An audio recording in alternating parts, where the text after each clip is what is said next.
Қазақ баласы Аргентинаға қарсы ойнаған тарихи нәрсе ғой негізі. Көп дарындарды байқайтын алғашқы бапкерлер ғой. Сол кісілер негізі көп жасасын негізі. Дастанның мүмкіндігі қандай қазіргі? Дастанның ойы жаңағы 17-тегі балаға ұқсамайды. Қайрат биыл Еврокубокта қай жерге дейін бара алады? Қиын болады. Ең алғаш айлық алған кезіңіз есіңізде? Ол қанша еді? 2000 теңге зарплата.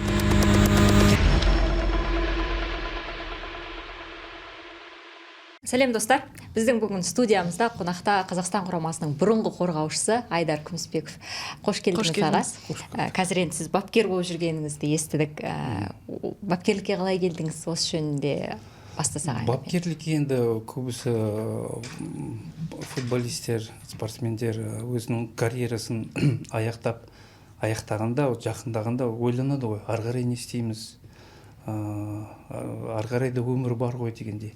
Сосын көбісі енді ойлайды, жаңағы сол салада қалу керек. Негізі сол салада қалып, я тренерский, я жаңағы көптеген енді басқа да жұмыстар бар ғой, мысалы администратор бар, не бар.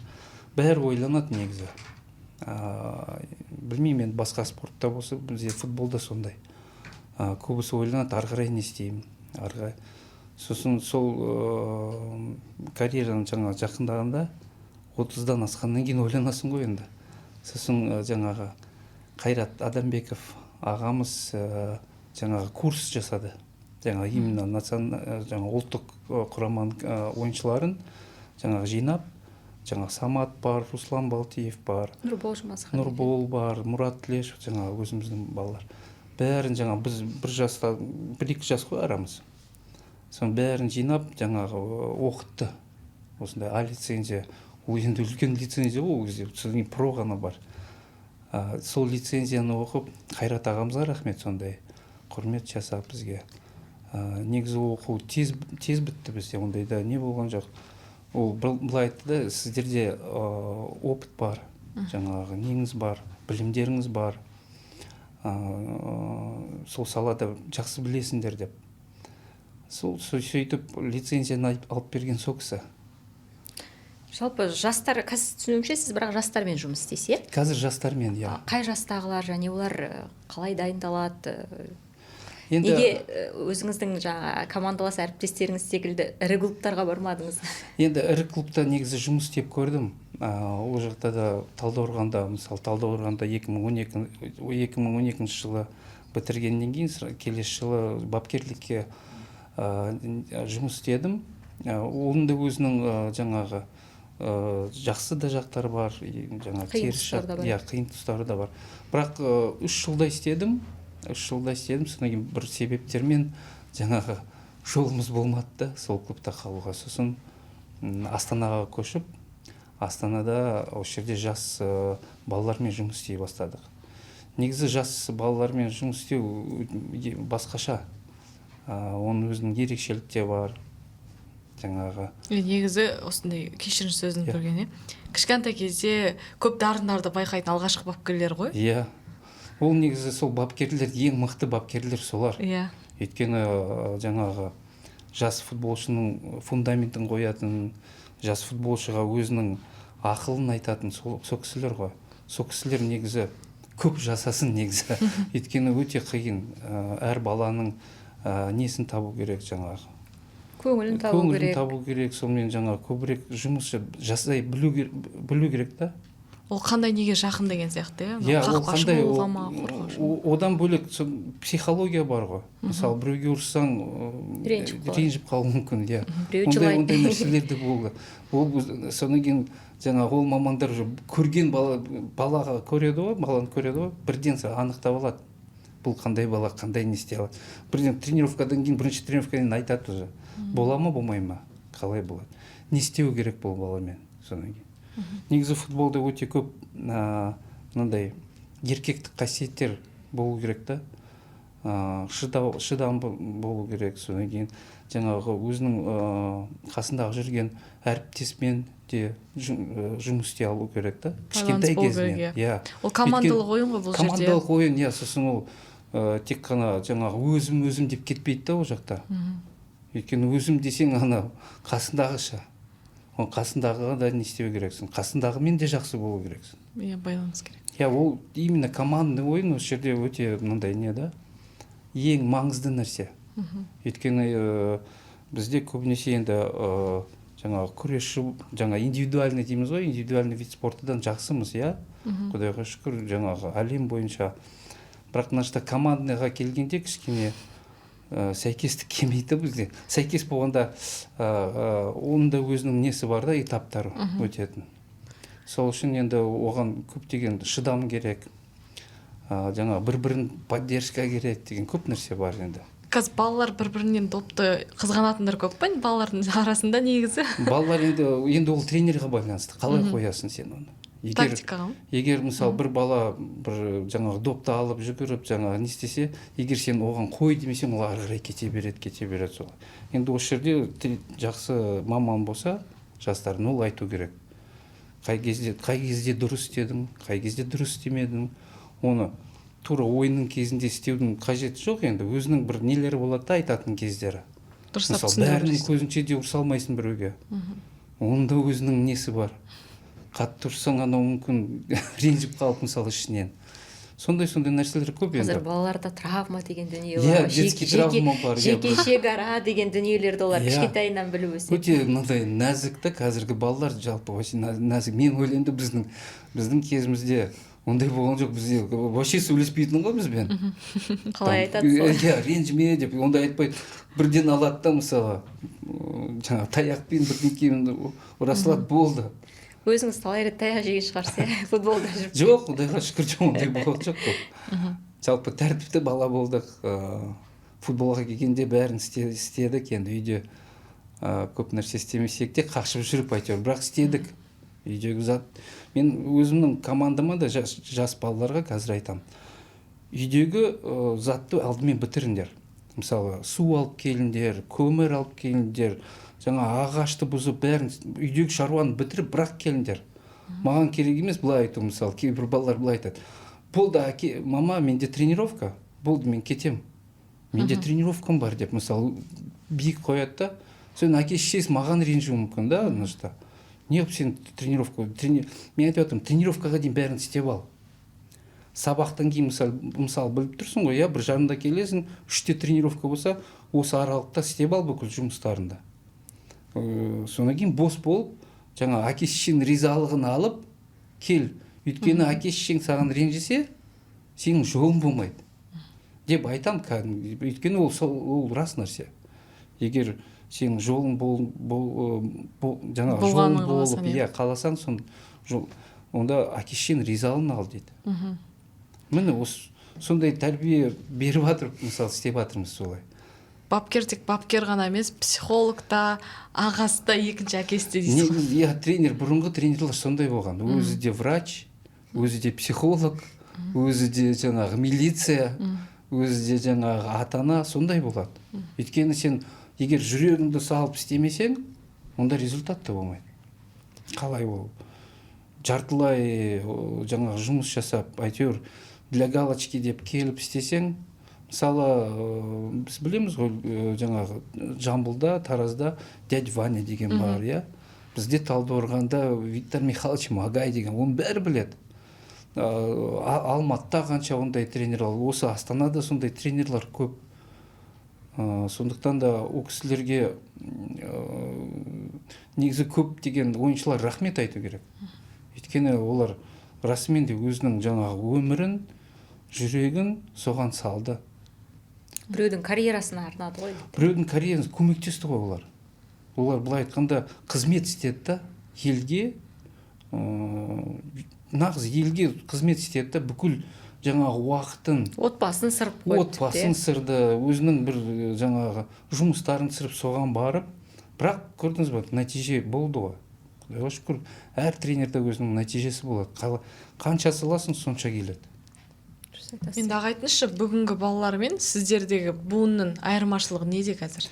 Енді қазір жалпы заман да басқа, әлбетте балалар да басқа болады. Әр заманның өзінің несі бар ғой, енді қиындығы да, жақсылығы да. Мен ойлаймын, қазіргі енді балалар көбінесе жаңағы мына телефонмен, жаңағы көбінесе информация көп, өте көп. Содан кейін олар анандай жан жаққа алаңдайды да. Тек футбол емес, басқа нәрсені ойлайды, жаңағы соған бейімделеді ме, біреу машине дейді, біреу жаңағы карьера дейді, неше түрлі енді. тез шаршаңқы болып қалатын шығар. Ол да бар. Содан кейін ата анасының да өзінің ниеті бар да, не үшін беріп жатыр баланы, қалай беріп жатыр. Мынау бала тек телефоннан айырылып қана, көбісі солай не істеп жатыр да. Жаңа телефоннан айырылса, компьютерден айырылса болды деп. Жалпы негізі одан кішкене тереңірек не істеу керек. Ол адам жалпы футбол не береді оған? Не үйретеді? Сол нәрсені ойлау керек та көбінесе ата-ана. Баланың бос уақыты болмау үшін ғана береді ғой. Иә, сондай. Мен байқаймын ғой, көбінесе жаңағы үйде бос отырмасын, жаңағы бірнекемен айналыссын, сондай мақсат. Енді кейбір ата-аналар бар, кәдімгідей сұрайды менен, мысалы, бүгін қалай болды, қалай жалпы көңіл күйі қалай, что-то байқаймын, үйде кішкене настроениесі жоқ, жаңағы кейбір кезде сұраймын, айтпайды деп. Енді әртүрлі болады, балалар болады ғой, біреулер жаңағы тұйық болады, біреулер ашықтау болады. Енді ол да көбінесе жаңа психологиялық жақтарға байланысты ғой. Сондықтан да футболға негізі, футбол көп нәрсені ашады. Адамдармен қарым-қатынас, қалай жалпы қалай жаңағы жалпы обществода қалай жүру керек екен. Енді қазірде балалар бірақ былай салыстырсаң кішкене алдыға былай кетіп баратқан балалар да бар. Мысалы, тез не істеп алатын, жаңағы адаптация дейміз ғой, тез кіреді да адаптация. Мысалы, бүгін басқа командаға апардым өзімнің балаларымды. 3 баланы апардым, сонда біреу тез не істеп кетті да, жаңағы кірісіп. Біреулер мысалы кішкене баяу үйренеді. Ол да оған да мысалы мән бөлу керек та. Бірақ енді жаңа өзіңіз айтып отырсыз ғой, біз бапкерлер баланың бағын ашатын маман деп, бірақ Қазақстанда бірнеше енді клуб бар ғой, ірі клубтар.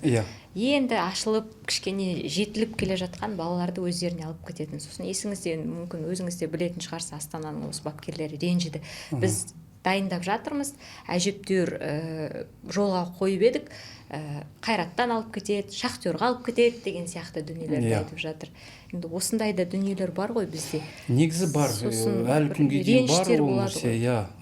Мен ойлаймын, ондай кезде баламен, жаңағы бас бапкермен ата-ананың арасында келісім шарт болу керек та.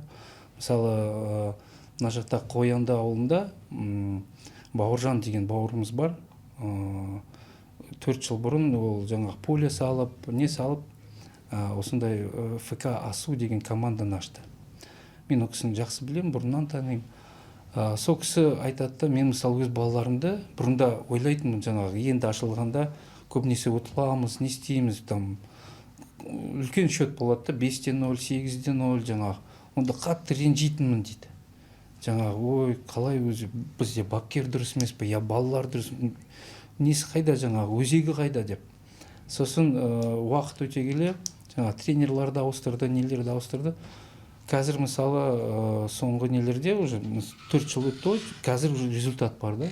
Мысалы ЛЛФ-ті қатысады, ЛЛФ деген чемпионат білесіздер ғой.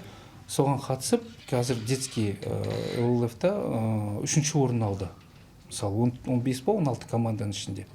Мысалы нәтиже көрсетеді, ол айтады, ертең менде ФК Астана келіп жаңа сұраса, мен бермеймін дейді. Өйткені менде өзімнің ниетім бар. Жаңа команданы жаңағы үлкен деңгейге шығарам деген. Ауылдың балалары, жаңағы бәрі ауылдың балалары болсын. Сондай өз жаңа бастық қой, өзінің несін жүргізіп жатқанда өзінің ниеті болады, мысалы, не үшін істеп жатыр. Енді біреулер мысалы сату үшін істеуі мүмкін. Ол да мысалы жақсы нәрсе да, көмектесіп жатыр да, ана балаларға жаңа ауылдан шығарып, мысалы қалаға. Ол да жақсы нәрсе. Бірақ мына кісінікі мысалы былай. Ол келісім шартқа қойып қойды да, баланы 18-ге толғанда жаңағы мен өзім істеймін, жаңағы басқа командалар шақырса да мен арқылы жаңағы жұмыс істейсіздер. Содан кейін мен ойлаймын да, бірақ бізде енді көбінесе олай істемейді. Жақсы балаларды мысалы командаларға алып кетеді. Ауылдағы балаларды. Енді ол да жақсы шығар, бірақ сонда да сөйлесу керек адаммен. бас бапкер болсын, ата ана болсын, онымен барып сөйлесе, мысалы футбольный центрдің жаңағы адамдары барып адамша шешуге болады ғой.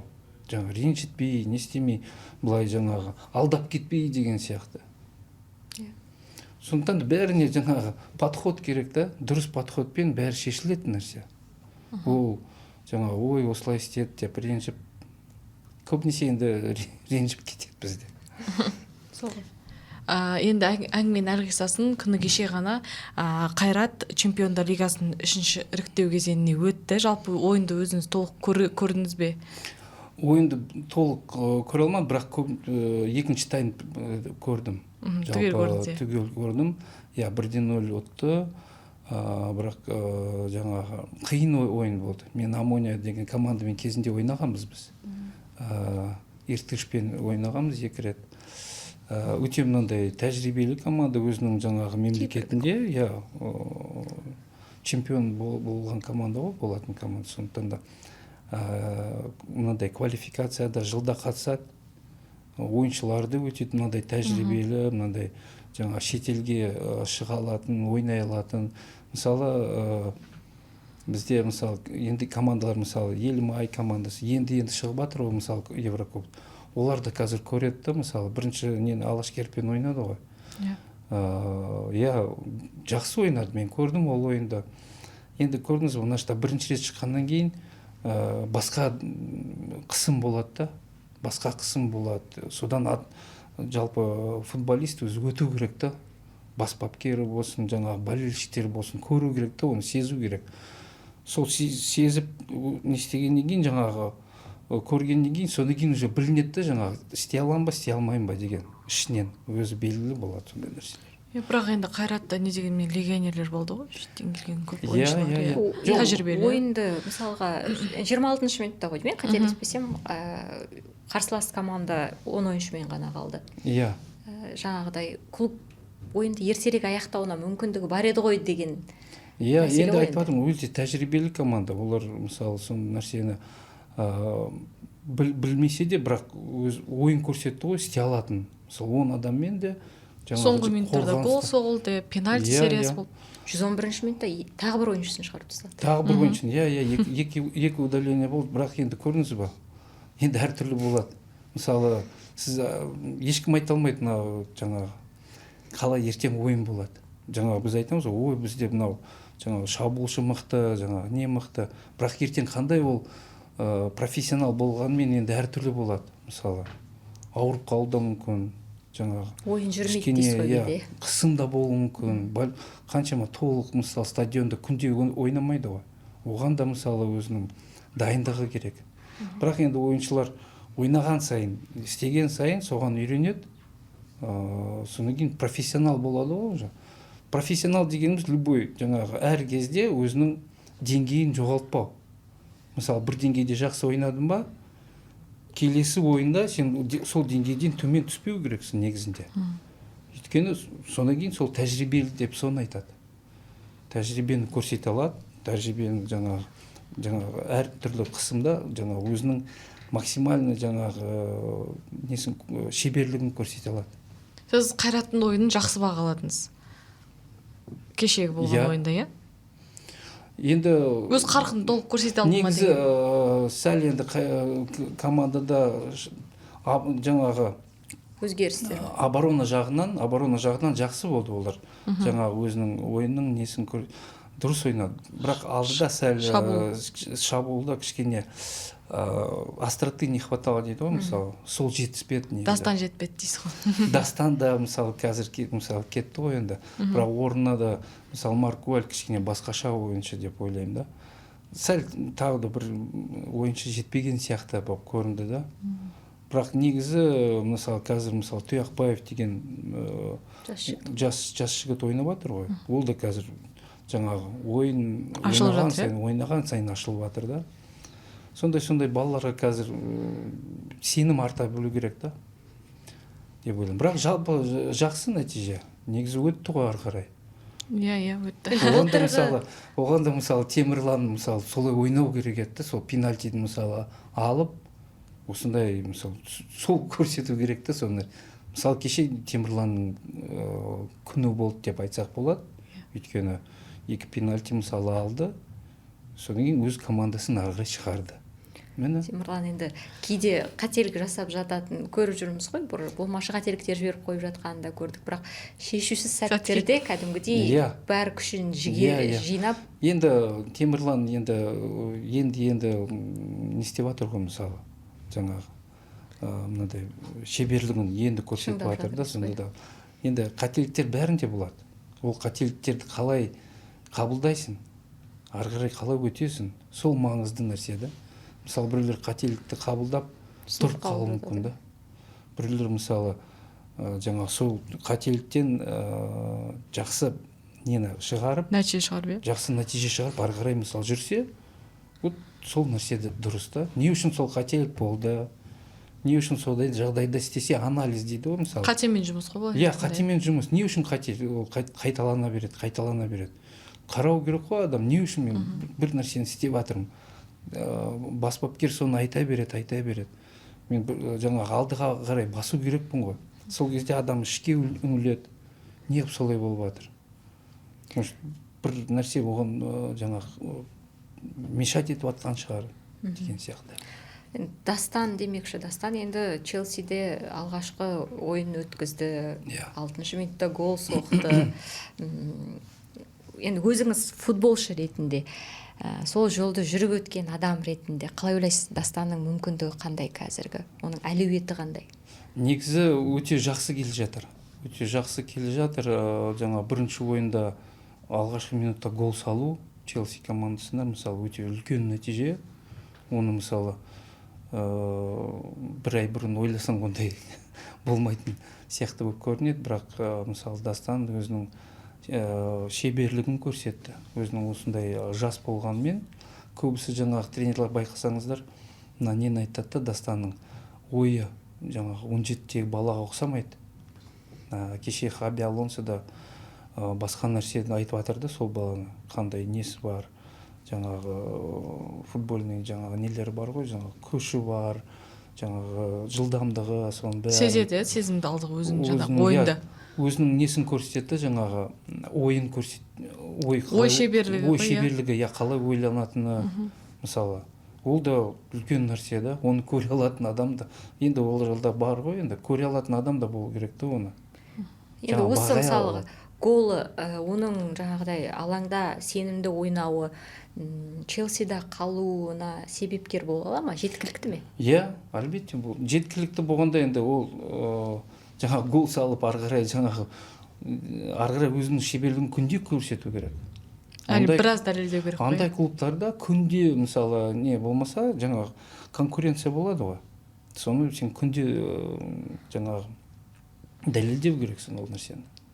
Мысалы бүгін сен гол салып ертең жаңағы тренировка шыққың келмей. Мысалы ол да енді Дастанда болмайды ол нәрсе, жалпы сондай нәрселер болады да, мысалы эйфория дейміз, иә, оны. Ондай нәрселерден негізі жақсы ойыншылар тез өтеді. Мысалы Дастан уже мысалы одан өтті, біледі. Жоқ, мысалы гол салдым ба, ары қарай не істеу керекпін. Ол енді әр ойыншыда болады ондай нәрсе. Айтамыз ғой, ішкі жұмыс бірден өте мықты болу керек. Өйткені сен өзіңмен жаңағы өзінің денемен, өзінің ішіндегі нәрсемен жаңағы мықты болу керексің онымен. Сен оны басқару керексің, ол сенмен емес. Эмоцияны толық басқаратындай болу керек. Эмоцияны басқару керексің. Өйткені футболда эмоция негізі көп алады ғой. Сол көңілді жаңағы дұрыстап ұстап, дұрыс бағытта ұстай алу, ол да күш керек оған. Адамның ішкі. Осы жерде енді өзіміздің қазақстандықтардың жалпы қолдауын айтпай кету мүмкін емес. Дастан гол салған сәттен бастап Челсидің Инстаграм аккаунты жарылды деп айтуға болады. Тіпті қанша қаралым қазір? 20 миллионнан асып кеткен еді бір тәуліктің ішінде. Комментарийді өзім қарап отырдым, басында пост салған кезде видеосы секунд сайын көбейіп отырды да. Енді бұл қолдауда менің ойымша маңызды деп ойлаймын. Иә, енді бізде бірінші ойыншы ғой осындай деңгейге жетіп ойнағаны, ол да үлкен бізге мемлекетке жалпы біздің қазақ елімізге үлкен нәтиже деп ойлаймын. Қазақстанда сондықтан да бүкіл ел оған жаңағы көмектеседі ғой. Жанкер болады, өз тілегін айтады. Уэмблиде гол салса, Құдай қаласа. Шамбул көкей. Сол уақытқа дейін жетеміз, Құдай қаласа. Енді алдағы қарсыластарға қатысты Қайраттың мүмкіндігін қалай бағалайсыз? Жалпы Қайрат биыл Еврокубокта қай жерге дейін бара алады? Енді келесі шатаспасам румынский Стяуа деді, Қарсыласы, қарсыласы жаңағы лех командасы ғой деймін, екеуінің біреуінің арасында. Екеуінің. Енді ол да тәжірибелі командалар, жылда осындай нелерге жаңағы отборочный раундқа қатысқан командалар. Сондықтан да ол өте жаңағы қиын болады, бірақ өтуге болады негізі. Өйткені ол Қайрат мысалы өзінің деңгейін көрсетті былтыр. Қазір де ойынға арқы жаман емес. Қазір бізде мысалы чемпионаттың ортасына қалай келдік қой, ортасынан астық. Сондықтан да олар жаңа физикалық тұрғыдан болса да, психологиялық тұрғыдан дайын. Енді осы бізге кешегі отыз өте керек болды, мысалы. Сол үшін келесі айналымға, келесі неге өтеді деп ойлаймын. Топтық кезеңге ше. Мүмкін топтық кезеңге де. Енді ары қарай оған да күш салу керек, оған да жаңағы өте мынандай белсенді болу керек та ол жағынан. Жаңағы мынандай айтқанда артқа қарай жаңағы неміз жоқ, тек қана алға, шегінетін жоқ, тек қана алға. Қазірден жаңағы Қазақстан премьер-лигасына қарай ойысатын болсақ, енді чемпиондық қазір екі клубтың арасында негізінен өріп жатыр, соның ішінде өткенде Қайрат өз алаңында Ордабасын қабылдап жеңіске жетті, маңызды 3 ұпайын алды және көшбасшылықты қайтарып алды өзіне. Бұның бәрі мысалға қазір енді былтыр Астана мен Қайрат арасында да дәл сондай тартыс болды. Соңғы турда анықталды чемпиондық. Осыған қарап мысалға біздің Қазақстан премьер-лигасындағы бәсекелестік деңгей өсіп жатыр деп айтуға бола ма? Негізі айтуға болады, өйткені мысалы Ордабасы командасы өзінің бас бапкерін 3 жыл болды, жаңа жаттықтырып жүргеніне. Өте дұрыс нәрсе болды, дұрыс вектор дейміз ғой. Өйткені ол команда жинау үшін, жалпы команда мықты жаңағы жақсы нәтиже көрсету үшін осындай уақыт керек негізі. 2-3 жыл. Жаңағы, мысалы ол бапкер өзінің несін көрсетті да, деңгейін. Қазір мысалы Ордабасы командасы десе бәрі жаңағы кәдімгідей дайындалады оған. Жаңағы ведущий клуб дейміз ғой, сондай болып келе жатыр, Аллаға шүкір. Бірақ сонда да енді бізде чемпионат жаңағы 1 айлық емес қой. Жаңағы қанша бүкіл чемпионатқа өзінің жаңағы күшін көрсете алу керек та. Тек қана 1 ойында емес, 2 ойында емес, бүкіл чемпионатқа оны жеткізу, ол да шеберлік. Ол да енді айтады ғой, цыплят по осени считаем, енді чемпионат бітсін. Күзде санаймыз. Бірақ жалпы қазір сол 2 команда алдыға шығып кетті ғой. Енді басқа командалардың өздерінің қиыншылықтары бар, естіп жүрміз ғой. Осындай қиыншылық. Бірақ жалпы ойлаймын да, енді қандай қиыншылық болмасын, футболист профессионал болғаннан кейін өзінің жұмысын ары қарай жаңа соған қарамай істеу керек негізі. Енді әртүрлі жағдайлар болады. Біз олардың ішінде жүрмегеннен кейін айта алмаймыз да, не болып жатыр оларда. Бірақ енді осы 2 команда чемпиондыққа таласады деп ойлаймын, жалпы. Мүмкін Астанада ары қарай егер жақсы нәтиже көрсетсе, өзінің ұпайын жібермесе, мүмкіндігі бар. Бірақ Астананың енді биыл шағымы көбейіп кеткен сияқты. Былтырдан басталған дүние ғой енді. Енді былай ғой, егер жаңағы соған көңіл бөліп, әр ойын сайын жаңағы күнде соған көңіл бөле берсең, ол жаңағы солай болады да, ары қарай ұлғая береді ол нәрсе.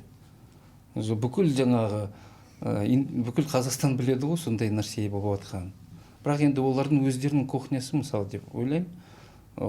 Астана енді бізді бірінші командамыз ғой, Лига чемпионовқа топтық кезеңге ойнаған. біз Астана десе мысалы жаңағы любой жанкер жаңағы ол Астана деген ол өте жаңағы жоғары бағалайды да оны. Биыл енді осындай болып жатыр, бірақ қазір мысалы соңғы ойындарды көрдім, жақсы нелері, ойын қарқы, ойын нелері, жаңағы Бауыржан Исламхан да, сосын қасында Димаш, иә. Димаш мысалы Қараман, ол да өзінің деңгейін көрсетіп жатыр да қазір. Өте сен жас бала бар, анау Абраев ол жас, ол да мысалы өзінің несін көрсетіп жатыр. КПЛ деген кезде енді сіз өзіңіз ойнаған ертіс туралы да айтпай кетпеске болмас, иә. Қазір Қазақстан премьер-лигасының бір кездері енді чемпиондыққа таласып жұлдызды құраммен ойнаған клуб қазір өте жағдайы нашар. Тіпті бір кездері ақшасы болмай чемпиондықтан шығып та қалды. Нақтырақ Қазақстан чемпионатынан қазірде ең соңғы орында келе жатыр. Қалай ойлайсың, неге бүйтіп жағдайы ушығып кетті клубтың? Енді ол былай кездейсоқ нәрсе емес. Ол әр өзінің жаңағы таблицаға қарасаңыз, әр команда өзінің орнында келе жатыр. Енді әр команда әртүрлі себеп болуы мүмкін. Мысалы ертістің солай келе жатқаны енді қаншама қазір бас бапкерлерін ауыстырып жатыр, қаншама қиындықтар бар да енді. Енді бірақ қазір соңғы ойындарда мысалы 2 жеңіс болып жатыр ғой оларда да. Қазір жаңадан тренер келді, сборныйдың жаңа көмекшісі болды, жаңа ол кісіні да жақсы білем. Сондықтан да енді ертіс командасы өзі жалпы маған бөтен команда емес. Өзім ол жақта ойнадым, содан кейін ол 5 рет чемпион болған команда ғой. Сондықтан да енді алдағы ойындарда жақсы нәтиже көрсетсін. Енді оңай емес, енді осындай білмейміз ғой қандай қиындықтары бар олардың. Сондықтан да жақсы нәтиже көрсетеді деп ойлаймын биыл. Енді ертісте небәрі өзіңіз бір маусым ойнасаңыз да жұлдызды құрамда болдыңыз ғой. Жалпы Павлодардағы сол жылдың құпиясы неде еді? Ол енді жаңағы бағана айтып кеттім ғой, жаңағы 3 нәрсе егер болса командада, ол жаңағы жақсы ойыншылар, жақсы бапкер, и содан кейін условия дейді ғой. Сол нәрсе үшеуі бірігіп жаңағы сонда жақсы нәтиже болады деп ойлаймын. Ол сол жылы сондай болды өзі. Өте мынандай жақсы ойыншылар жиналды, жақсы тренерский штаб болды. Мақсат қойылды ғой жалпы, иә? Мақсат болды, иә, мақсат тек қана бірінші орын болды. Өйткені 2002 жылы мен келмей жатып, олар екінші орын алды сол кезде. Енді келесі жылы тек бірінші орын алу керек еді деп жаңағы. Негізі соған бүкіл күшімізді салдық, барымызды салдық, бірақ жаңа оңай болған жоқ. Әр өзінің жаңағы тренировкасы болсын, сборлары болсын, өте мынандай жаңағы тер төгіп жаңағы жұмыс істейміз ғой. Ол да оңай болған жоқ. Күнделікті жаңағы тәртіп сақтау, күнделікті жаңағы өзінің деңгейін көрсету, ол да бапкерге байланысты көп нәрсе. Өйткені бапкер қандай талап қояды, соған егер сәйкес болмасаң, ол да жаңағы өзінің несін көрсететін нәтижесін. Сіздер де сол кездерде мынау ойын сатып алу, төреш сатып алу деген мәселелермен жолықтыңыздар ма? Жоқ, ондай болған жоқ бізде. Біздің неміз жоқ қой, қатысымыз. Біз тек шығамыз, ойнаймыз. Бірақ ондай ешқандай не болған жоқ. Бәрі өзінің жаңағы ойынымен, несімен. Енді расымен де бізде ойын болды. Қай командамен болсақ та жаңағы ведущий ойын айтады ғой, жаңағы доп жаңағы несі, доп тастауы, жаңа атаканы жасап, сол бізде көбінесе болды да. Өйткені ойыншылар тәжірибелі, мынандай мықты ойыншылар, өте шеберлігі асқан. енді 2000 жылдардың басында ертіс кәдімгідей жұлдызды құрамды жинады, оның үстіне чемпиондыққа таласып жүрген бірден бір клуб болғаннан кейін мықты футболшылар да сол Павлодардың клубына барғысы келді. Сіз ойнаған кезде де дәл сондай құраммен ойнадыңыздар. Жалпы бір клубта мысалы кіл жұлдыздар, кіл мықтылар ойнаған кезде атмосфера қандай болады? Жалпы атмосфера, ондай кезде атмосфера жақсы болады. Бірақ тағы да айтам, ол көптеген нәрсе тренерға байланысты.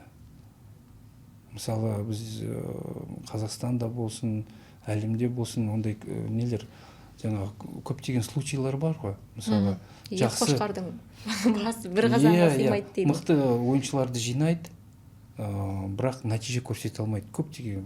Өйткені мысалы егер жұлдызды ойыншылар болса, оған сәйкес бапкер де болу керек. Жаңағы атағы бар, сондай авторитеті бар, команданы ұстай алатын, команданы басқара алатын.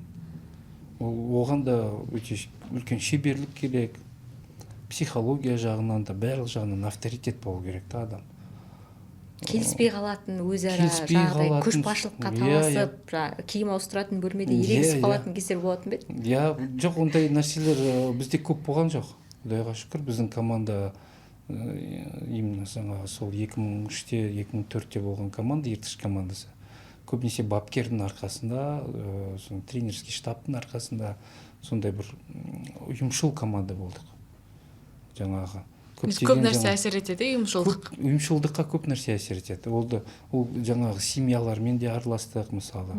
Содан кейін туған күн не болса, әлбетте жиналасын. Ол да команда бір-бір жақын тануға одан сайын. Ол да командан жаңа бір-бірін жаңа тануға, жалпы адам ретінде. Мысалы бізде көптеген мынандай случайлар бар да, көптеген.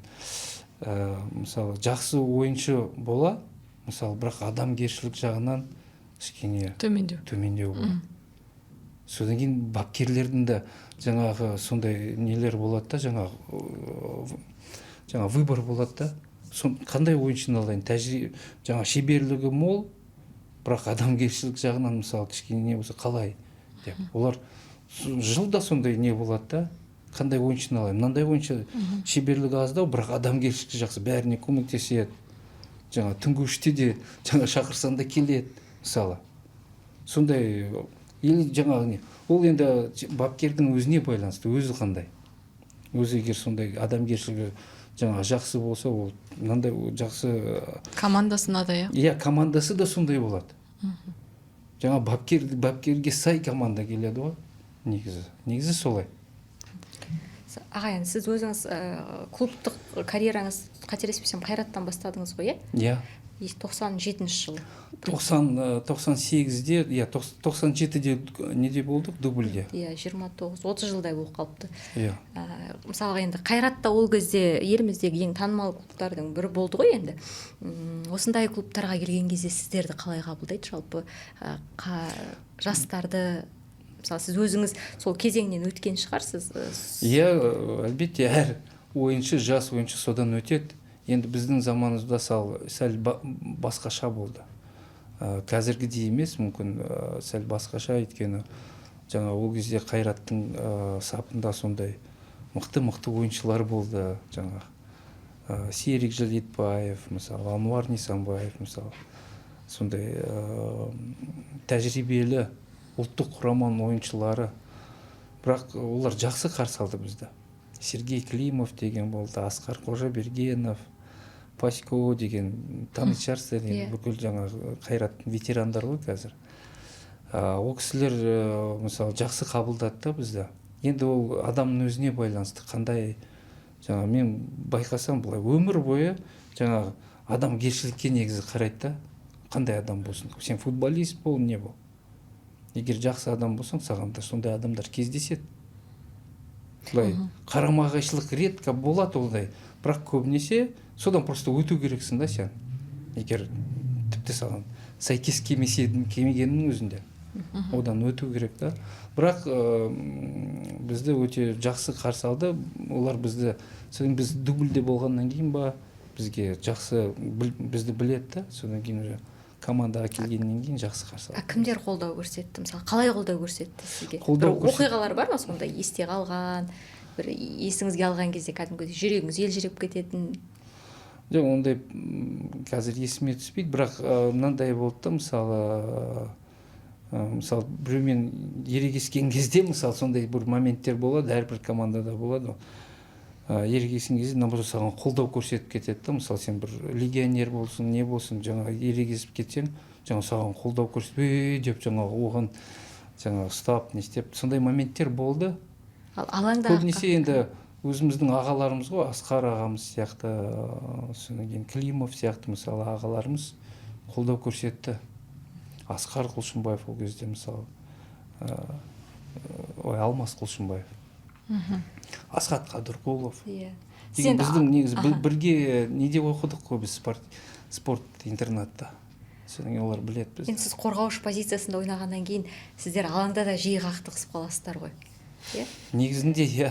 Ол кезде де бір мінез керек шығар, сізде мысалы мысыңмен алып кету деген сияқты, немесе физикалық күшің көбірек болу керек. Жас кезінде енді көбінесе былай ашумен не істейтінбіз, содан кейін ойын 20-дан асқаннан кейін кішкене тоқтаттық өзімізді, өйткені алаңда ондай эмоция көрсету негізі анау бүкіл нені шай жібереді да, сенің ойнаған ойынды, ойлағанды бір ашулансаң болды.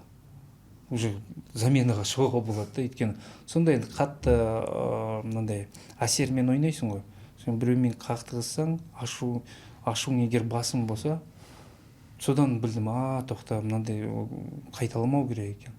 Болды басында дубльде ойнаған кезде, иә, сондай нәрселер болды, бірақ содан өттік қой, соны көрдік та, анализ ете, одан да жаңағы үндемей кеткен дұрыс екен. Жаңа болды, енді ойын ғой, әртүрлі нелер болады, жаңа қақтығыстар болуы мүмкін, эмоциямен жаңа келіп итеруі мүмкін, бірақ сен оған егер жаңағы жауап берсең, болды онда, содан кеттің дей бер. Былай енді ол жақта да мынандай психологиялық не керек та, күш керек та. Қазір енді ол рухани күш деп айтады мысалы. Ол керек нәрсе негізі. Өйткені өзіңді сен ұстай білу керексің. Егер ұстай алмасаң, болды, содан кейін кетесің ар жаққа, анау судьяға дейін барып мысалы. Ал мына жақта егер өзіңді ұстай білсең, ондай градуста, онда ол сенің шеберлігің, онда ұстай аласың. Онда ары қарай уже нелер ашылады да. Барып сырт жақта мәселені шешкен кездер болған жоқ па? Жоқ, оғанға дейін ойыннан кейін. Құдайға шүкір, жоқ. Ойын негізінде көбінесе ойында нелер қақтығыстар болса да, ойыннан кейін жаңағы келіп қол алысып. Өйткені бір-бірімізді бұрыннан білеміз. Кішкентайымыздан ойнап жатырмыз ғой, 10-12 жастан уже бір-бірімізді былай білеміз сыртынан. Жамбылда мынандай балалар екен, жаңағы Шымкентте мынандай, Қызылордада мынандай, Ақтөбе біліп отырасың. Өзінің жастағыларды көбінесе басқа қалалардан біліп отырасың да уже. Өйткені содан кейін сборныйға жиналады ол команда. Көбінесе енді білесің бір-бірінді. Легионерлермен ше төбелесіп қалған кездер болған жоқ? Легионермен енді ондай прям қақтығыс болған жоқ, енді түсінбеушіліктер болды. Бірақ оларды түсінеді, қайда келгенін, не істегенін. Содан кейін олар тренировкада көреді ғой, қалай ойнап жатсың. Жаңағы бірден адам сезеді ғой, қандай адам екенін. Бірақ кейбір кезде жаңағы үлкен легионерлер болса, олармен де жаңағы түсінбеушілік болған нелер болды, моменттер. Бірақ төбелеске дейін барған жоқпыз, Құдайға шүкір. Алғашқы бапкеріңіз енді ағай Магай ағай екен. Иә. Сізге бірінші нені үйретті ол кісі? Ол кісі бізге негізі қазір былай есіме түсірсем, еңбекке үйретті бізді. Бізде мынандай өзіміздің алаңымыз болған, УПК деген жерде, училище жаңағы инженер солар дайындайтын жаңағы. Содан кейін өз алаңымызды өзіміз қарайтын едік та. Кезектесіп? Кезектеспейміз. Тренировкаға келген балалар, уже ана жақта жаңағы су қарылады, сол шлангты мысалы су қарылады ғой, бір жері, уже басқа жаққа ауыстырасың. Содан кейін мынандай жаңағы керек емес шөптер болады ғой, подорожник нелер болады мысалы. Соны өз қолымызбен жаңағы жүрдік тренировканың алдында 1 сағат әр қайсымызда бір шелек, соны жаңағы жинап жүретінбіз. соны мен неге істейміз деп жаңағы біреулер айтады ғой, көбінесе жаңадан келген балалар. Соны айтамын, енді бұл сен осы жерге келгеннен кейін сенің алаңың. Сен ойнайсың осы жерде. Сен өзің осы жерде қожайынсың, сен қарау керексің осыған. Мысалы, сондай неге үйретті да бізді. Содан кейін ол жоқ болса, кәдімгідей жаңағы балаларды, бөтен балалар кіріп қалса, ей, шығыңдар мына жақтан, жаңағы қуалайсың оларды, үлкен болса да. Өйткені ол, мне тренер сказал дейсің да жаңағы. Сондайға үйретті бізді. Жаңағы еңбекке соны кейін анау ұқыпты қарау, ұқыпты қарау, жаңағы бутсың тап-таза болу керек. Сондай нәрселерге үйретті жалпы бізді. Соны тренировкадан кешікпей, жаңағы уақытылы не істейін, ол да соған үйретеді. Неше уақыт тренировка жасайтын едіңіздер? Біздер күнде істейтінбіз. Қазіргідей емес, қазір қараймын, жаңа понедельник, аптасына 3-4 күн, аптасына 2 рет жасайтындар мысалы бар командалар. Мынандай дюсуша емес, басқа частный клубтар. Суббота, воскресенье ғана жасайтын мысалы. Ол енді одан нәтиже күтпеймін мен, мысалы, сондай неден. Нәтиже ол қандай күнделікті бір нәрсені дисциплинамен шығатын нәрсе. Оған бәленбай уақыт бөлу керек. Бәленбай жаңағы еңбек жасау керек ол нәрсеге. Тек қана тренировкада жасап, содан кейін барып жаңағы телефонды алып қарағаннан түк пайда болмайды ол. Оған жаңағы дополнительный жұмыс істе. Мен мысалы өз балаларыма айтам, сіздер тренировка бітті ма, үйге барыңыздар. Жаңағы су, жаңағы не үйдегі шаруаны істеңіздерді, пожалуйста, тренировка, подтягивание жаса, жаңағы гирямен отжимание жаса, хотя бы отжимание жасасаңдаршы деймін. Өйткені ол өздеріне керек. Ертең оның нәтижесін көреді. А егер сен тек қана жаңағы аптасына бізде 3 рет, аптасына тек 3 рет жаңағы 1,5 сағаттан жұмыс істесең, сен қанша уақыт өтсе де одан нәтиже болмайды. Ондай прям жаңағы жақсы. Егер жақсы нәтиже боламын десе, күнделікті істе. Таңертең, кешке. Аптасына 3 рет деген меніңше ол кәдімгі просто сенің өзіңнің физикалық ол стандартный нәрсе негізі. Жағдайыңды бір қалыпта ұстап тұру үшін ғана қажет қой. Ол стандартный нәрсе. А егер сен дамимын десең осы салада жаңағы нәтиже көрем, содан жаңағы өсем десең, онда күніге еңбек. Күніге таңертең, кешке, түсте, ұйықтағанның алдында. Оған көп, былай қарасаңыз, ондай көп не керек емес. Күніге әдетке айналса, 5 минуттан бастасын, мысалы, бір айдан кейін қандай нәтиже келеді.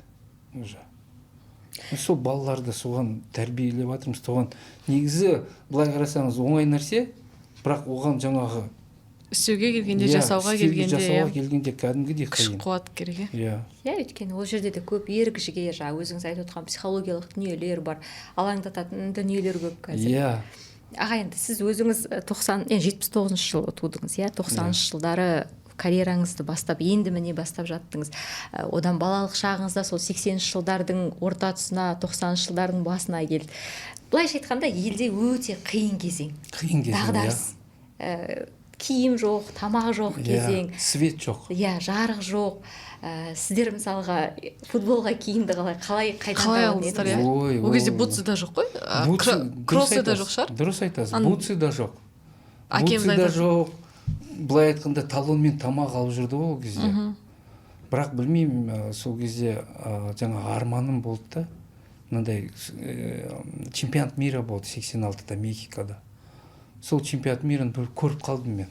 Жаңа Марадоннан ойнаған. Сол әлі күнге дейін есімде, мынандай черно-белый телевизор ғой ол кезде. Сен содан қарап, 7 жастасыз ол кезде. 7 жастан, 6,5-да ма сонда.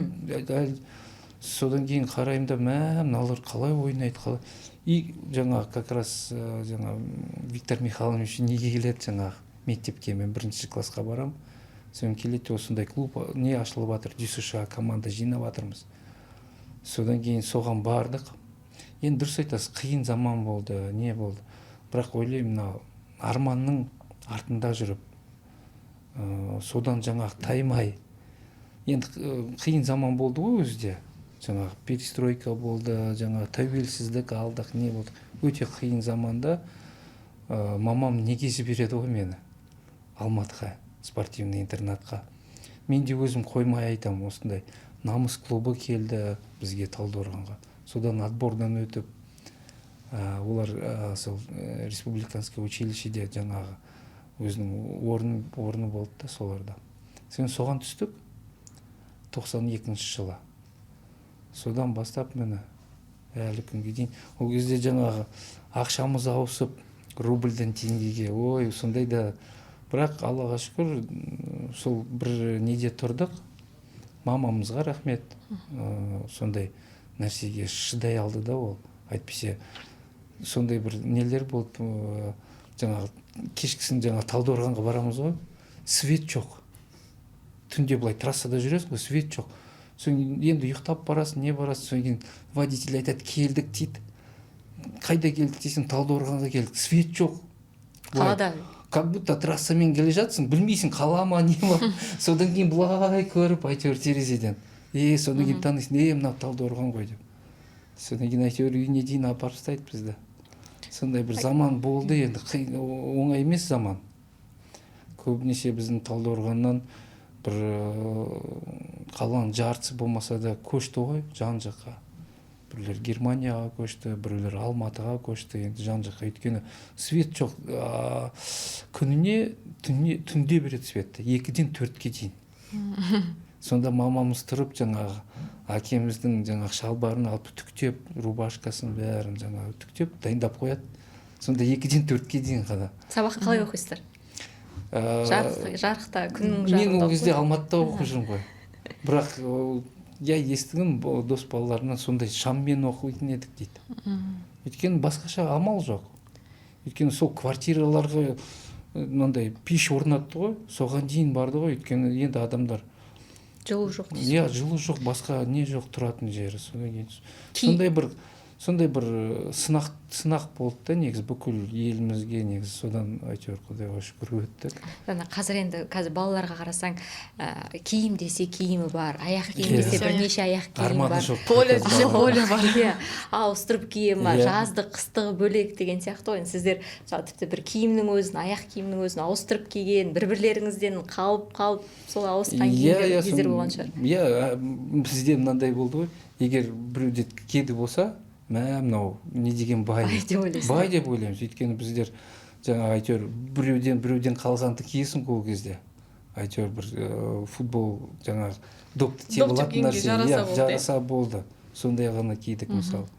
Бірақ одан кейін жаңағы біраздан кейін не дұрысталды ғой әйтеуір. Бері қарап кішкене Қытайдан келген жаңағы заттар келді.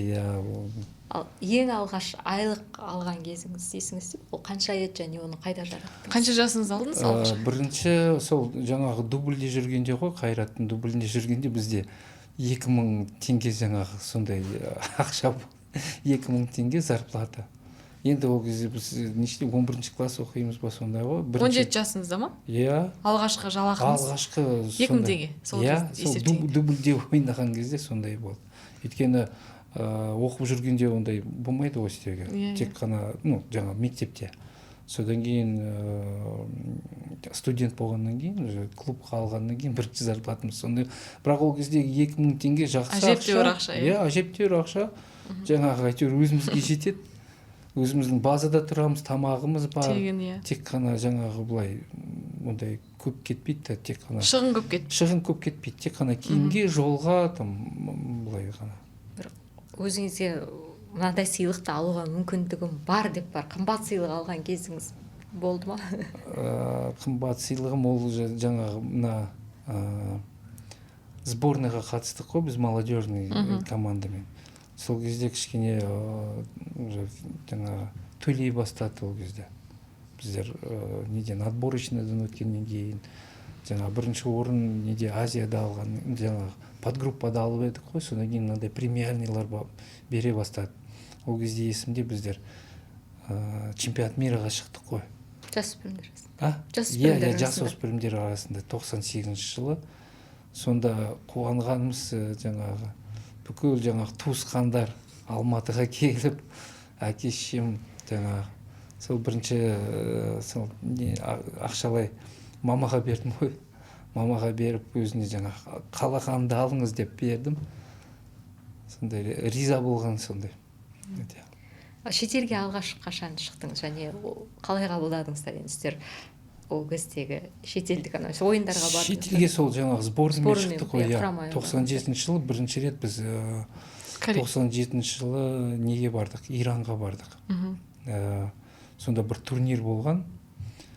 Тура өзінің жаңағы астанасында емес, былай шеткі бір қалада, кішкентай кішігірім қала. Бірақ әлі есімде мынандай трибуналар жаңағы болельщиктер көп жиналған ғой. Енді көрмеген ешқашан мынандай Қазақстан болды, соң Тәжікстанның командасы бір 7-8 құрама мынандай товарищеский не ғой турнир.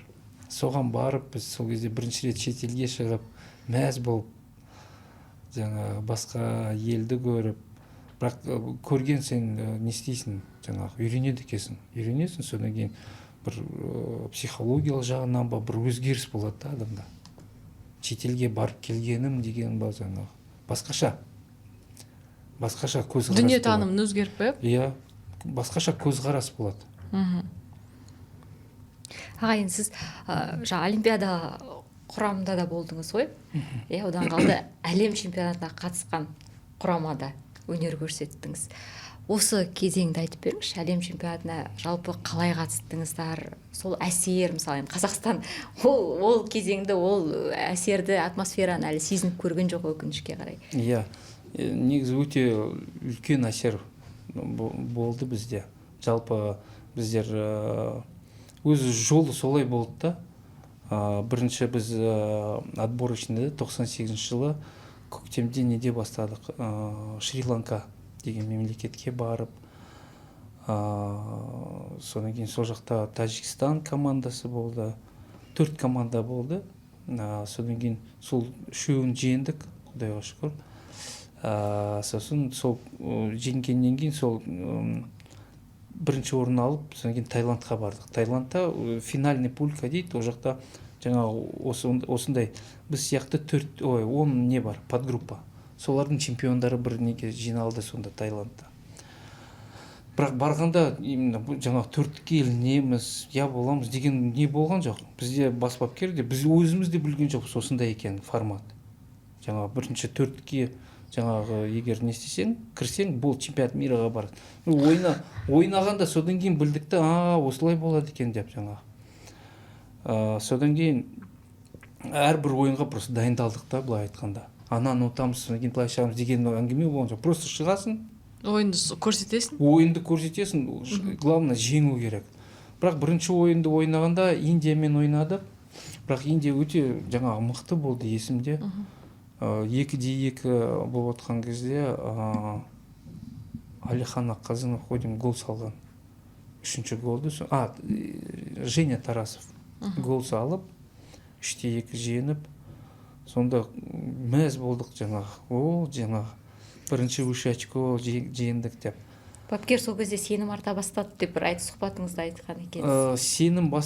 Сенім артқанда ол Қазақстанға келгеннен кейін сенім артты. Осы жерде жергілікті бапкерлер.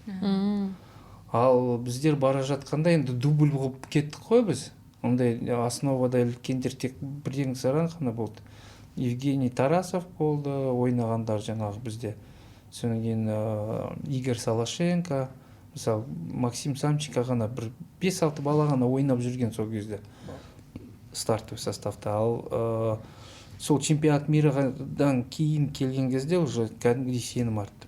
Содан кейін жаңа Индиямен ойнадық, сосын в общем сол командаларды жеңгеннен кейін біз 2-ші орын алдық та, сол 2-ші орын алғанда бізге жаңағы Кувейтпен, в общем, не болды, бірдей болды да ана подгруппадан. Содан кейін бізге Тәжікстан командасы, в общем, жеңілмеу керек қой.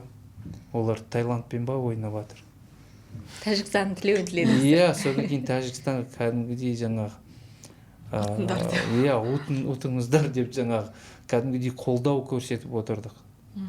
Молодцы, олар жақсы ойнап, бірде-бір ойнады, әйтеуір жеңілген жоқ. Содан кейін соны енді олар да көмегі болды да бізге. Бірақ сонда өте қатты қуандық. неге десеңіз, өйткені біздің көбісі балалары ой болды все уже жаңағы көбісі былай айтқанда уже қолын сілтеді ғой. Бірақ кейбір балалар жаңа стадионда бар балалар, олар наоборот с оптимизмом жаңағы сенеміз, жаңағы өтеміз ары қарай деген жаңағы сенім болды да. Өзі сол молодежный жаңағы шыққанымыз өзі бір тарихи нәрсе ғой негізі, былай қарасаңыз. Жолы да болды, ойыншылары да болды, бапкері де жақсы болды. Сондай өзі жолы болды. Бәрі сәйкес келді. Енді бұл жақта айта алмайсың, енді осының жаңағы соның әсерінен сондай болды. Мына жақта барлық көп факторлар жиналды негізі. Сонда есімде біздер жаңағы чемпионат мирға шықтық деген не шықты ғой жаңағы. Ақпарат, ақпарат. Содан кейін жаңағы президентіміз телеграмма жіберді бізге. Құттықтау қағаз. Бірден келді. Біздер қалай гостиницаға келдік қой. Бір сағаттан кейін бұл уже телеграмма келіп тұр ғой бізге. Сондай бір жақсы бір сезімде болдық та ойбай. Содан кейін 3 күннен кейін тағы бір ойын болды бізде, жаңағы финалға Кореямен ойнадық. Сонда мынандай ештеңке баспайды да, жеңіл ойнап жатсың да. Сонда Кореяны есімде 2-0 жеңіліп тұрып, содан кейін 2-2 болып не істеп қалдық. Әйтпесе негізі ұтып бара жатқанбыз негізі. Сол матчтан кейін киім ауыстыратын бөлмеде қандай көңіл күй болды енді? Ой, сол айтып отырмын ғой. Бақыт болды ғой, бақыт. Жеттік, бірдеңкеге жеттік, бірдеңке керемет әсер болды. Әлем чемпионатының өзінің атмосферасы қандай? Әлем чемпионаты... Сіздер мысалға оны қазір енді біз білеміз, ол мундиаль деп, кәдімгідей ойбай 4 жыл деп. Ал сіздер енді ол кезде әлі жассыздар, әлі шетелге көп шықпағансыздар. Ол атмосфераны толыққанды сезіне алдыңыздар ма? Енді толыққанды сезген жоқпыз, неге десеңіз, өйткені ол кезде мынандай чемпионат әртүрлі қалада өтеді ғой.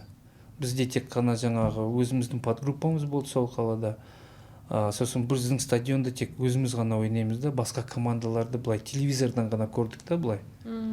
Көп командалар мысалы өзінің мемлекетіне барып келетін мысалы командалар болды сондай. Енді Англия деген сияқты командалар, Франция, олар ұшып жүрді мысалы кейбіреулер. Өйткені білмеймін, арасы жақын, ондай ұзақ емес. Бірақ біздер енді 11 сағат бері қарай ұшқаннан кейін кішкене. Біздер енді сол жаққа ертерек бардық. Оның алдында Германияда болдық, дайындалдық. Бірақ мен бұлай қаншама ерте келсең де ыстыққа адам үйренбейді екен.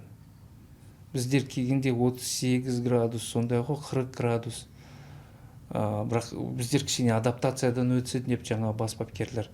Бірақ сонда да адам үйренбейді екен ыстыққа қаншама ерте. Біз оны уже ойыннан кейін білдік та, өйткені біздер Аргентинамен ойнаған кезде біздер как неміз бойынша жаңағы планымыз бойынша, мысалы ойын 7-те болса, біздер 6-да уже поляға шығып, жаңағы разминкамызды жасап, терлеп, не істеп кіріп атқанда, біз 20 минут қалғанда кіріп атсақ, олар енді шығып бір 5 минут жаңағы Аргентинаға бір 5-10 минут қана жұмыс істеді, и то жүгірген жоқ, ондай тер де шыққан жоқ. Біздер бір таймды ойнап кірдік. Шаршап қалады. Сондай мысалы нәрселер болды да. Енді ол өзінің жаңағы деңгейі ғой, олар жылда әлем чемпионатына баратын команда. Білет қалай не істеу керек екен. Содан кейін олар мындай ыстық болған кезде не істеу керек екен. Енді тәжірибесі бар командалар ғой.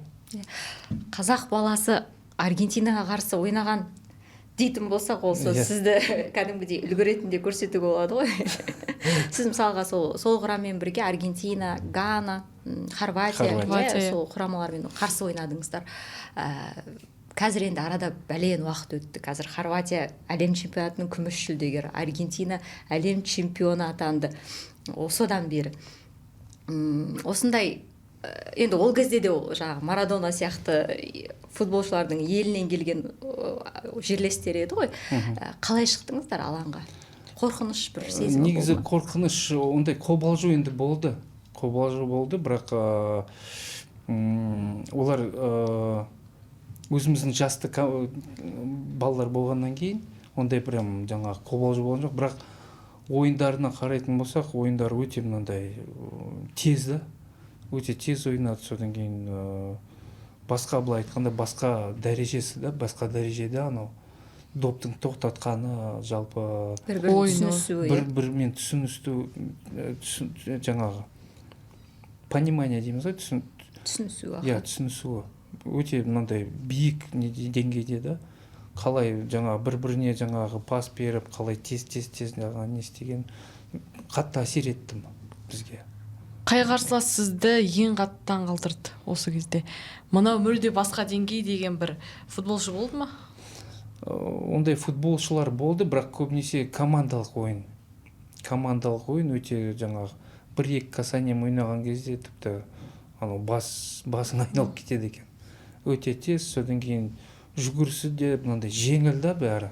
Ашуланып бір ұрғыңыз келген кездер болған шығар. Жоқ, ондай болған жоқ, бірақ енді мынандай жаңағы ұтылмаймыз деген не болды енді ішінен. Бірақ олардың деңгейіне қарап шынымен де таңғаласың, мынандай да ойын болады екен, осылай да істеуге болады екен. Бізге басқа бір деңгейді көрсетті да. Тәжірибе болды ғой. Басқа бір нелерді көрсетті. Біздер ондайды, мысалы, тек қана телевизордан көресің ғой, а мына жақта бірге ойнау. Телевизордан көрген бір бөлек. Ойнаған кезде басқа нәрсе болады. Ойнағанда уже көресің да, былай екен, былай екен. Сыртынан қараған әлбетте не оңай. Былай істеу керек еді ғой, былай істеу керек жоқ. Ал шыққан кезде вообще басқа, мүлдем басқа. Оған дайын болу керексің. Тактика жағынан да, физика жағынан да, барлық жағынан. Енді соның бәрі именно жаңағы сол уақытта шығу керек та еще. Ол да шеберлік. Енді арада мысалға 30 жылға жуық уақыт өтті, сіздер алғаш әлем чемпионатына қатысқалы бері. Содан кейін Қазақстан құрамасы ешқандай бір турнирде жарытып бір өнер көрсеткен жоқ. Жастар болсын, ересектер сапында құрама болсын. Осыдан кейін енді ойлаймыз, біз ақша құйылып жатыр, иә, мысалы, жалпы инфрақұрылымға болмаса да, әйтеуір футболға ақша бөлініп жатқан, миллиардтап бөлініп жатқан, жанкүйерлер де біледі, біз де білеміз. Бірақ футбол бір алға ілгерілеп кеткен жоқ сияқты. Әсіресе нәтиже тұрғысынан. Енді не кедергі деген сияқты сұрақ туындайды.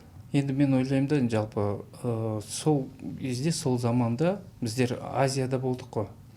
Азияда болғаннан кейін сәл мүмкіндік те көбірек болған сияқты, да, бір жағынан. Енді жан жақты былай не істеуге болады, плюстары бар да, минустары бар. Бірақ сол кезде, мысалы, біздер Азияда бірінші ондықта болдық. Жаңа кәдімгідей группадан шығып жүрді ғой біздің неміз, мысалы 4 командадан шығып жүрдік, жастары болсын, үлкен құрама болсын. Енді сол кездегі шешім сондай болды, жаңағы Европаға ауысамыз, мынандай гранттармен ойнағаннан кейін жаңағы деңгейіміз көтеріледі деп. Иә, ол енді жан жақтан қарасан да былай дұрыс сияқты да, былай қарасаң жаңағы Азияда қалғанымыз да дұрыс сияқты деп кейбіреулер ойлайды. Енді әртүрлі. Енді бірақ чемпионат мирға келетін болсақ, мен ойлаймын, Азиядан кішкене жеңілірек болушы еді, егер біз қалсақ. Бірақ екінші жағынан ойлайсың, мынандай командалармен ойнағаннан кейін, ол жақта чемпионат мирға шыққанның өзінде, иә, әсері бөлек болды. Мысалы, өзбек бауырларымыз барып келді ғой. Олар да көрді да, мысалы, Португалиямен ойнады да, сондай командалармен ойнағаннан кейін көрді да оның әсерін, енді мысалы көріп жатыр. Біздер жылда ойнап жатырмыз олармен. Әр жаңа квалификация не сайын. Енді мына жақта нәтиже жоқ дегенге енді әртүрлі себептер көп. Содан кейін екінші жағы бар оның. Екінші жағы ол бапкерлер. Бапкерлердің деңгейі. Ол бапкер тек қана жаңағы өзінің жұмысын емес, жаңағы өзінің кәдімгідей өзінің балаларына сияқты қараса, жаңағы жүрегімен істесе, тек қана жаңағы зарплатаға жаңағы жұмыс істемей, өзінің бүкіл бос уақытын, махаббатын, былайша айтқанда, футболға арналған, иә, бүкіл несімен кірсе, сондай жаңағы бізде айтып жатырмыз, Виктор Михайлович Магай, сондай бапкерлер детский футболда керек олар. Оларда қазір мысалы футбольный центрлар оларды былай сырғытып тастайды да, ой олар жаңағы тактика жағынан, техника жағынан білмейді. Оларда басқа нәрсе бар да, олардың жүрегі бар да. Олар махаббатын салады, жүрегін салады. Содан кейін ол жақта бір пайда болады да, жаңағы махаббаттан сол шыққан бір өзінің несі болады. Ал легионерлерге қатысты айтатын болсақ, біз айтып жатырық енді легионерлер азаяды деп заңда қабылдап тастадық, бірақ қазірдің өзінде қарайтын болсақ, көптеген клубтар легионерлер басым әлі де. Негізгі құрамда ойнап жатқан болсын, қазақ балалары екінші құрамда отыр дегендей. Осыған қатысты сіздің енді ойыңыз қандай? ол жылда болып жатқан нәрсе ғой. Жалпы легионерлерге мүмкін, біз мысалға ойынға шығарып, Дастан сияқты мықтылар, осы былтырдан, алдыңғы жылдан бері бір шығып жатқан жар, қазақтың балаларының аты осылай. Айтпесе осы күнге дейін легионерге жатып алып, легионер ауылдан былайша айтқанда командалар жарысады ғой бізде, анау легионер. Енді Бірақ нәтиже көрсетіп жатқандар шамалы да. Дәл сол ойынды қазақ балалары мен ойынша ойнап берді. Енді бізде ол былай айтсақ федерацияда жылда сондай бір нелер болады, өзінің регламенті болады ғой. Мысалы жылда бізде 5 легионер ойнайды деді алдында. 5-еу жаңа ойнайды, 2-еу скамейкада отыру керек деген сияқты. Қазір мысалы 7-ге дейін жеткізді ма, сондай ғой негізі. Енді мына жақта мен ойлаймын жартылай істеу керек та. Неге десеңіз, сол жартылай легионер болса, жартылай біздікілер болса, онда баланс болады да. Бірақ жас балаларды да не істеу керек. Оның енді бұрында мысалы бірінші лигамыз болды. Қазір QJ лига бар. Қазір де бірінші лигаға, лигада қазақ балалар ойнайды. Таза? Лигада қазақ балалар ойнайды, бірақ көрдіңіз бе, олар өзінің несінде ғана ойнайды да, регионында ғана ойнайды да. Мысалы бұрында СССР заманында естеріңізде болса, кожаный мяч деген болды. Кожаный мяч ол бүкіл жаңағы 15 республика бар ғой, солардың чемпионаттары болады. Сонда жаңағы Қазақстанның командалар тоже сборный сияқты барады, ойнайды, қатысады. Мен есімде деді 16 ма 17 жасар балалар сол кезде. Сонда анау бала басқа мемлекеттің несін көреді ғой? Ойынын көреді. Қалай допты тоқтатқаны әртүрлі. Мысалы Азербайжан бала ойнайды, армян бала ойнайды. Олар бірдей ойнамайды, бәрі әртүрлі. Ол не сияқты ғой, жаңағы ұлттық мәдениет сияқты ғой. Мысалы қазақтар басқаша ойнайды, өзбектер басқаша ойнайды мысалы. Бұрында мысалы Қазақстанда былай болды. Северный футбол деген бар, южный футбол деген бар. Көбінесе солай бөлетін да. Біз білеміз жаңағы солтүстіктің ойыны кішкене мынандай английский да. Жаңағы алып, жүгіріп, күшке салып, итеріп. Ал южный футбол сәл басқаша да, кішкене техника. Олар бір 5-6 алдап кетпесе бермейді. Сондай да. И южный балалар негізі техничный мынандай да, топпен. Ал көрдіңіз, даже Қазақстанның ішінде бөлек та. А мысалы сіздер егер мынандай басқа мемлекетке барып, жылда сондай бір 5-6 жыл сондай команданы апарсаңыздар, мен сізге 100% айтамын, что олар жақсы деңгейде болады. Өйткені олар өседі сол жақтан.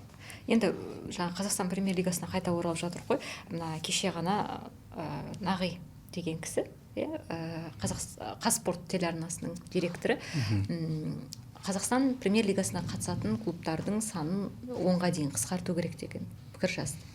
Бұған дейін енді оны Ермұхамед Мәулен де айтып жүрді, өзге мамандар да айтып жатты. Өйткені турдың соңғы жағында тұрғандар, кестенің соңғы жағында тұрғандар бір-біріне ұпай бере салады, келісіп ойнай салады деген сияқты пікірлер бар. Сіздің ойыңызша шынымен де қысқарту керек пе? Мен ойлаймын, негізі қысқартудың қажеті жоқ. Неге десеңіз, мысалы, әр өңірде бір команда болу керек. Қазақстан премьер-лигасында ойнайтын. Қазақстан премьер-лигасында ойнайтын.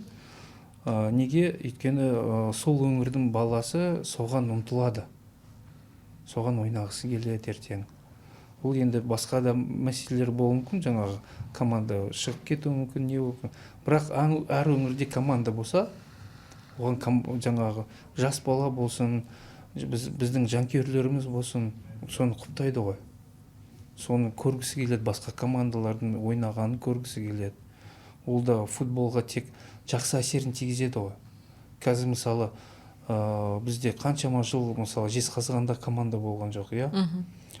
Содан кейін есіңізде болса Хромтауда мысалы команда болды кезінде. Қаншама адамдар мысалы сол стадионға келіп футбол көрді. Егер қазір біз оны жаппай жаңа қысқартып, олар бір-бірімен жаңағы очко бөліседі, бірақ мен оған сенбеймін, очко бөлісетініне. Жалпы егер сондай пікір жаңағы не істесек ары қарай, онда бізде тек жақсы командалар ғана қалу керек қой, бір 5-6 ғана. Футбол несімен қызық? Өйткені немен қызық? Анау географиясы көбірек болған дұрыс. Өйткені басқа легионерлерді көргісі келеді командалар. Өзінің күшін сынағысы келеді, қалай ойнайды екен, алармен қалай ойнайды екен, Астанамен я Қайратпен қалай ойнағысы келеді. Мысалы қазір Қайрат өзінің деңгейін көтерді ғой. Мысалы олар қазір Ақтөбеге барса, я болмаса Атырауға, Қызылордаға барса, полный стадион жиналады. Өйткені бәрі көргісі келеді, анау жаңадан келген ойыншыларды, анау Эдмилсонды көргісі келеді, сол жаңағы Мырынскийді көргісі келеді, бұрында жаңағы Дастанды көргісі келеді. Қазір Дастан болмаса да басқа да Марк Гуаль деген жаңадан ойыншы келді. Олардың бәрі көргісі келеді. Неге?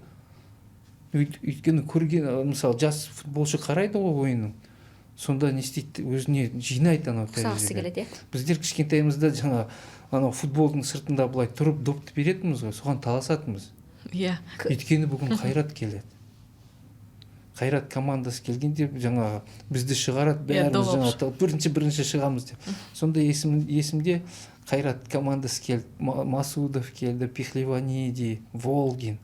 Әлі есімде біздің Жетісумен ойнаған кезде.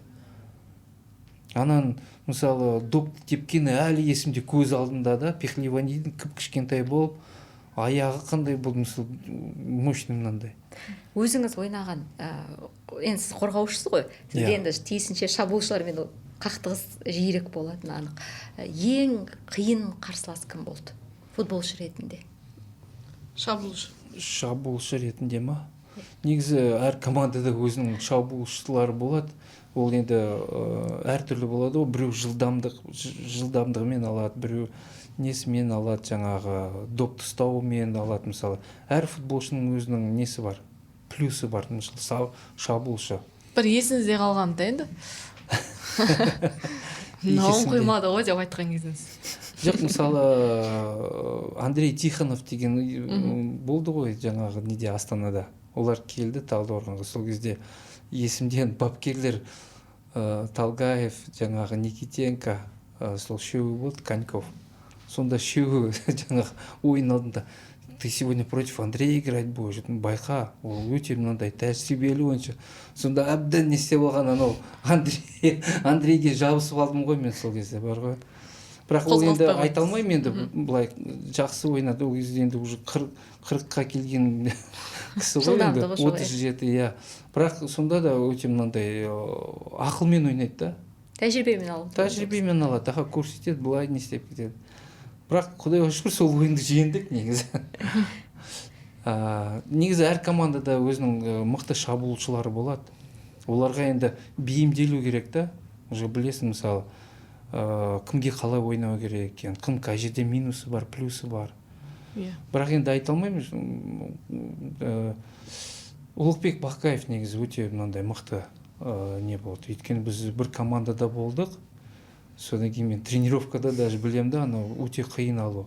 Өйткені жаңағы шеберлігі мол да, оны былай да істей алады, былай да істей алады. Анау білмейсің қалай істейтінін. Бірақ мен ойлаймын, жалпы егер қорғаушы, жалпы футболист өзінің деңгейін күнделікті көрсетіп алса тренировкада, барын, жанын салып, онда оған ешқандай қарсылас негізі не емес, қиын емес. Сізді ертісте сіздің лақап атыңыз болды, Чили, қателеспесем? Қайдан шыққан? Ол негізі ертісте емес, ол неде Алматыда оқып жүргенде, негізі Талдықорғанда пайда болды ол. Содан кейін Талдықорғанда анау кезінде Спрут деген фильм болған, есіңізде болса, бұрында енді 90 қай жылдар білмеймін, есімде жоқ. 80 даже 88 ба, сондай жылдар ғой енді. Сол кезде ішінде сол фильмнің Жирина деген не болды, бір кейіпкер, иә. Соны білмеймін, маған далаға шыққаннан кейін сондай бір не ойнадық па жаңағы, сонымен сол ат жабысты, футболға да жабысты, ары қарай сонымен қысқартылып Чили деп айтып жүрген ғой. Соны білмеймін, оның несі де жоқ, жаңағы ондай мағынасы да жоқ ешқандай. Сонымен ол анау жаңағы Алматыға неғып барды, өйткені менімен бірге Алматыға үш досымыз бардық қой. Сонда жаңағы Асхат деген досым, тоже бірге оқыдық неде интернатта, ол 11 классқа дейін болды, менімен сол 8 класстан 11-ге дейін. Содан бастап қалай кетті ғой, содан кейін бүкіл команда Қайратта жүргенде де, сборныйда жүргенде де мысалы. Бәрі сіз сөйтіп айтады. Иә. Енді аға, өзіңіз еліміздегі ең танымал қорғаушылардың бірі болдыңыз, мықты клубтарда ойнадыңыз. Карьераңызды аяқтау туралы шешімнен кейін өміріңіз қалай өзгерді? Негізі сол ең мынандай қиын кезең негізі. Негізі әрбір спортшыға оңай емес қой. Спортшыға оңай емес, бұл былай айтсақ, ол қазіргі сөзбен айтқанда депрессия болады ғой адамда. Өйткені 30 жылдан аса бір кәсіппен айналысып отырып, содан кейін бір мезетте жаңағы басқа немен айналысып кетесің да. Негізі футболист пен тренердің арасы өте жер мен көктей айырмашылығы. Анау бекер айтпайды ғой, жаңағы тренер болу үшін сен должен убить футболиста дейді себе. Өйткені сен футболисттің көзқарасымен қарасаң, ол қателік болады, басқаша болады. Мына жақта тренерский не керек та, сол үшін ол да бар. Содан кейін жалпы көп футболисттер бірден жаңағы сол тренерскийге ауысу үшін бәлем, ол жаңадан профессия ғой, оны қайтадан меңгеру керексің, оған уақыт керек, оған жаңағы еңбек керек. Сондықтан да өте мынандай оңай емес кезең әр футболистке, именно жаңағы психологический жанында. Сіз сол кезден қалай шықтыңыз? Енді көбінесе жақындағылар не істейді, поддержка береді ғой, үйдегілер, жаңағы әйелім, бала-шағам, жаңағы туысқандар, кішкене Талдықорғанда кішкене сонымен алданып не істеп жүрдім. Негізі өзім ойлаймын, негізі ерте шықтым. Неге? Карьераңызды ерте аяқтадыңыз. Өйткені 2012-де мен бітірсем, 2013-те тренер болдым. Содан кейін дубльді тренер болдым, помощник болып. Содан кейін 2015-те Асқар Қожабергенов пен Алмас Құлшынбаев келді бізге. Жаңа тренерский мостикке, сосын олар мен қайтадан алды, жаңа главный командаға. Сонда мен қайтадан жаңа жұмыс істеп жаңа не істегеннен кейін бір 2-3 айда ма форманы қайтадан не істеп алдым да, жаңа ойнап олармен. Сол кезде сездім да, әлі ойнай алады екен, әлі жаңа балалармен тренировка істеймін ғой. Бірақ сол кезде әлі жаңағы тренерскийге көшкен жоқпын әлі. Жаңағы сондай сезім болды да, әлі мен футболист екенмін. Ойлап жүрмін, негізі мен уже тренер жоқ, ондай емес, оған уақыт керек. Бір өкініш болды, кейін түсіндіңіз де, бір өкініш болғанда әлі ойнай алады екен, бекер ерте не істедім деп. Бірақ травмалар көбейіп кетті ғой.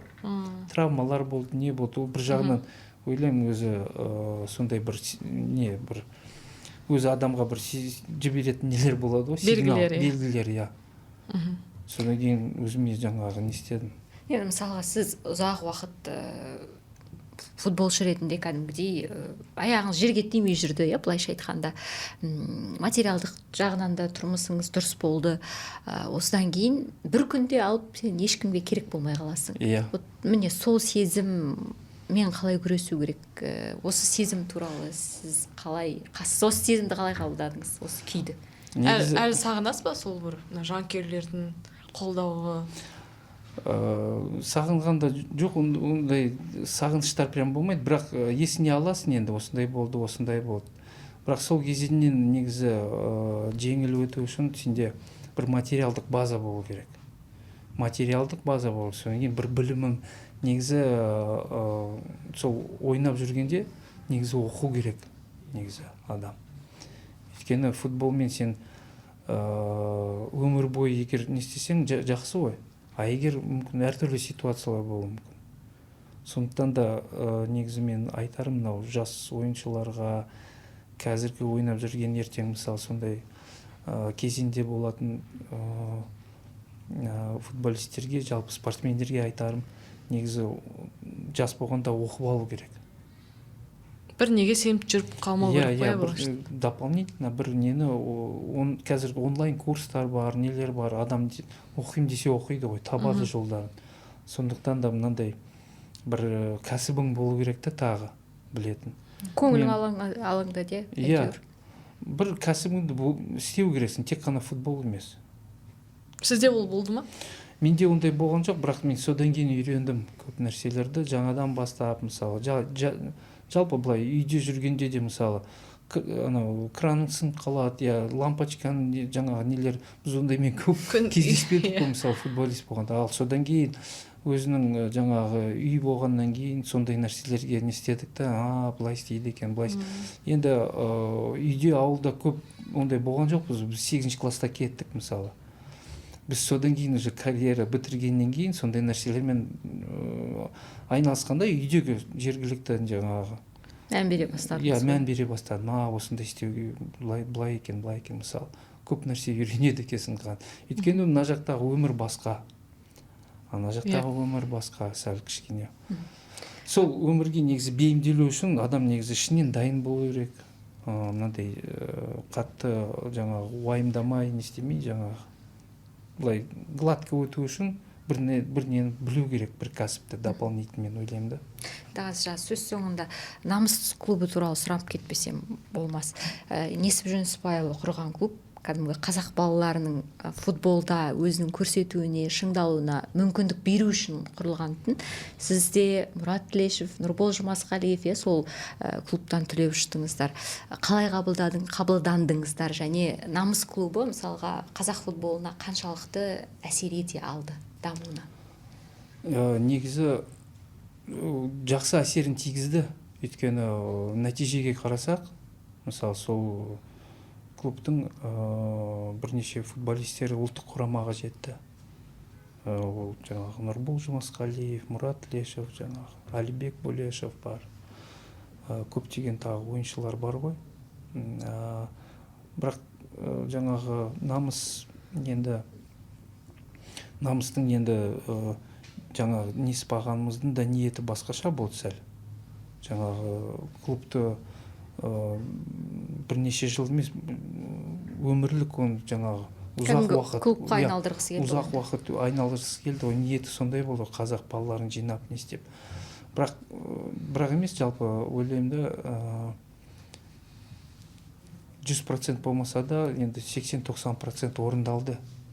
Өйткені осындай ойыншылар шықты, ұлттық құрамаға жетті. Енді ұлттық құрама ол ең үлкен деңгей ғой.